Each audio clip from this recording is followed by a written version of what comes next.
Hello everyone, Jeff the Green Review. This is an interesting oddity in the avian world.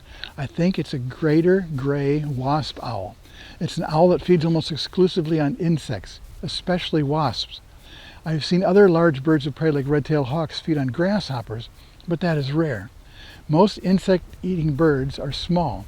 These owls are large and live for a very long time.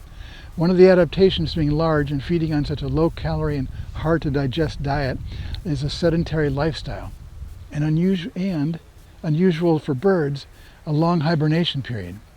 Being in the mimic shrike family, they're well adapted to not being seen for what they really are. They have a feather pattern that is horizontally striped.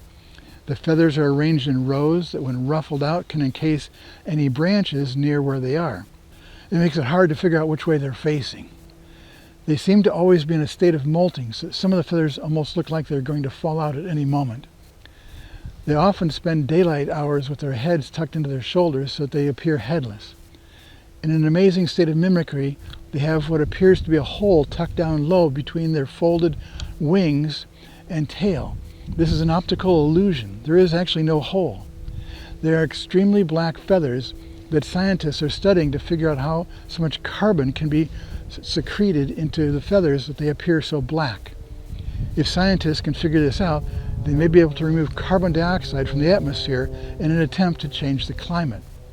This mimicry of a hole causes wasps to think this owl is a wasp nest.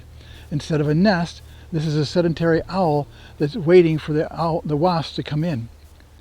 These owls are often very difficult to see during the summer when leaves are on the trees. During the winter, the owls will often fly to more protected locations such as pine trees. They will often remain in their summer trees throughout the fall and only move into their winter trees when the weather turns very cold and snowy. And if you look for them in evergreen trees during the winter, you'll occasionally find whole families sheltering together. Little is known about their reproductive habits, but you will occasionally find smaller young owls. They are believed to mimic the calls of other owls during the winter, but since they are sheltering together, the calls are often very soft. This species of wasp owl feeds mainly on bald-faced hornets that make nests similar in appearance to the owl itself. There's another very similar species called the Greater Brown Wasp Owl that some ornithologists think may be the same species.